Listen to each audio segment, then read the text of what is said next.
Regarde un chien. Il remue la queue, il te lèche le visage, il t'aime sans rien demander en retour. Maintenant regarde un loup. Un prédateur féroce, qui te regarderait comme un repas. Et pourtant, génétiquement, c'est presque le même animal. Le chien est un loup. Alors comment une bête sauvage est-elle devenue la créature qui dort dans ton lit? C'est l'une des plus belles histoires qui soit. Et le coup de théâtre est énorme. De la forêt la plus sombre jusqu'à ton canapé. C'est peut-être la transformation la plus incroyable jamais arrivée entre deux espèces différentes. Parce que ce n'est peut-être pas nous qui avons apprivoisé le chien. C'est le chien qui nous a choisis. Remontons loin en arrière. Entre 15 000 et 30 000 ans, le chien est le premier animal que nous avons domestiqué. Avant la vache, le mouton, la poule, nous étions encore chasseurs-cueilleurs. Il n'y avait ni champ, ni village, ni ville, et tous les chiens du monde, du chihuahua au dog, descendent d'anciens loups. Mais attention, ils ne descendent pas des loups d'aujourd'hui. Leur ancêtre est une ancienne population de loups désormais disparus. Loup et chien, en somme, sont plus cousins que père et fils. Ils se sont séparés d'une branche commune, il y a très longtemps. C'est l'amitié la plus longue de l'histoire humaine. Bien plus ancienne que n'importe quelle ville, n'importe quel roi, n'importe quelle religion. La version romantique est celle-ci. Un homme trouva un louveteau et l'éleva. Mais ça ne s'est probablement pas passé ainsi. Apprivoiser un loup adulte est presque impossible. La vérité est plus étrange et plus belle. Le chien, en un certain sens, s'est domestiqué tout seul. Imagine un campement d'il y a 10 000 ans. Des os, des restes, des déchets par terre. Pour un loup affamé, c'était un buffet gratuit. Il suffisait de s'approcher. Les loups les plus courageux et agressifs, qui s'approchaient trop, étaient chassés. Mais les loups les plus calmes, qui restaient à distance et ne grognaient pas, cela arrivait à manger. Et celui qui mangeait survivait mieux, et faisait plus de petits. Des petits eux aussi plus tranquilles. Génération après génération, c'est le plus amical qui a gagné. Pas le plus fort. Le plus gentil. Et voilà le coup de théâtre. Ce n'est pas nous qui sommes allés les prendre. Ce sont eux qui se sont approchés, tout seuls, pour nos restes. Le premier pas de cette amitié, c'est le loup qui l'a fait. Nous, au début, nous les avons seulement tolérés. Et ce n'est pas que de la théorie. Il y a une expérience qui l'a démontré en vrai. En Russie, dans les années 50, le scientifique Beliaïev prit des renards sauvages. Et il fit une seule chose. À chaque génération, il ne faisait se reproduire que les 10% les plus calmes. Rien d'autre. Ni la taille, ni la couleur. Seulement la douceur.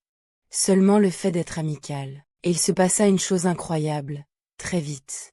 En une dizaine de générations, les renards cherchaient l'homme, léchaient les mains, remuaient la queue, comme des petits chiens. Mais la vraie surprise n'était pas le caractère. C'était le corps. Sans que personne ne les choisisse, apparurent des oreilles tombantes, des queues enroulées, des taches blanches sur le pelage, et un museau plus doux, plus de chiot. Même les hormones du stress avaient été divisées par deux. Et ce n'est pas tout. Les renards dociles restaient joueurs et curieux bien plus longtemps. Ils grandissaient, mais au-dedans ils restaient des petits. Certains se mirent même à faire des sons nouveaux, presque à aboyer, juste pour se faire remarquer de l'homme. C'est comme si choisir seulement être gentil tirait un levier caché, et derrière venait mille autres choses. Honnêteté. Certains chercheurs disent que ces renards étaient déjà un peu domestiqués. Le débat est ouvert. Mais l'idée de fond tient. Beliaïev tenta aussi l'inverse, une lignée de renards choisis pour l'agressivité. Ils devinrent encore plus féroces et nerveux. La leçon est énorme. L'évolution n'est pas toujours très lente. Quelques générations suffisent, si la poussée est forte. Et c'est exactement ce qui est arrivé au loup devenu chien. Le chien a gardé, toute sa vie, les traits d'un louveteau. Oreilles molles, envie de jouer, besoin d'une famille. Des dents plus petites, un museau plus tendre. Un corps qui dit « Je ne suis pas un danger, aime-moi ». Mais la transformation la plus incroyable est dans le visage. Les chiens ont développé un petit muscle autour des yeux que les loups n'ont pas. Il sert à lever le sourcil intérieur. C'est la petite bouille de chiot qui te fait fondre. Ce n'est pas un hasard. Les chiens qui faisaient cette tête recevaient plus de nourriture, plus de câlins, plus de soins. Ainsi elle s'est répandue. Et il y a plus.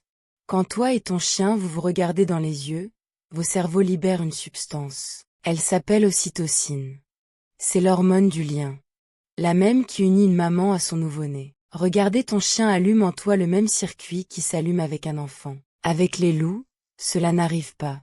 Seul le chien est entré dans notre circuit de l'amour. Mais ce ne fut pas un cadeau à sens unique. Nous aussi, nous y avons beaucoup gagné. Les chiens nous aidaient à chasser. Ils flairaient les proies, les débusquaient, les poursuivaient. Ils nous avertissaient des dangers dans la nuit. Ils montaient la garde pendant que nous dormions. Et dans les nuits glaciales, nous nous réchauffions mutuellement.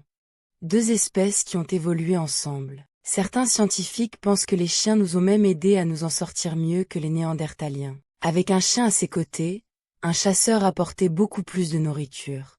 Ensemble, nous étions une équipe imbattable. Au début, c'est la nature qui a travaillé. Mais ensuite, ces derniers millénaires, c'est nous qui les avons façonnés. D'un seul animal, nous avons tiré des centaines de races. Du chihuahua qui tient dans une main au mastif géant, chacune dessinée pour une tâche précise, de berger, de traîneau, de rapport, de garde, de compagnie. Aucune autre espèce sur Terre n'est aussi variée. Le chien est la créature que nous avons le plus sculptée, et partout où nous sommes allés, le chien est venu avec nous. Sur chaque continent, sous chaque climat, jusqu'aux glaces de l'Arctique, où sans les chiens de traîneau l'homme n'aurait jamais survécu. Et il y a la preuve que le chien est accordé à nous comme aucun autre animal. Pointe le doigt vers quelque chose. Ton chien regarde juste là. Ça te semble évident? Un chimpanzé, notre parent le plus proche, d'habitude ne le comprend pas. Et même un loup élevé parmi les hommes a du mal. Le chien, lui, le comprend tout de suite, même petit. Le chien lit nos gestes, notre regard, notre humeur. Il bâille si tout bâille. Le chien sent quand tu es triste. Il s'approche, pose la tête sur ton genou, essaie de te consoler. Les études disent qu'il éprouve même quelque chose comme de la jalousie, si tu câlines un autre chien devant lui. Et certains chiens apprennent à reconnaître des centaines de mots différents. Il t'apporte le bon jouet rien qu'en entendant son nom. C'est le seul animal qui, en un certain sens, parle notre langue sans mots. Alors, comment un loup est-il devenu ton chien? Pas par la force. Par la gentillesse. Les plus amicaux ont survécu. Et, peu à peu, ils sont devenus famille. Et voici le revers le plus beau.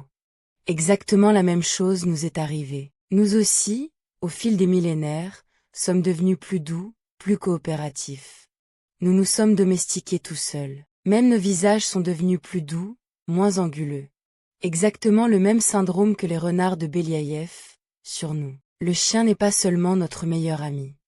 C'est un miroir de notre propre histoire. C'est le seul animal qui, pouvant choisir, a choisi de nous aimer. Et nous l'avons choisi lui. De ce premier loup affamé au chien sur ton canapé, c'est la même très longue histoire d'amour qui s'est jouée. Aujourd'hui, sur Terre, vivent près d'1 milliard de chiens. 1 milliard de petites preuves de ce choix ancien. Si cette histoire t'a fait réfléchir, abonne-toi, d'autres questions comme celle-ci arrivent bientôt.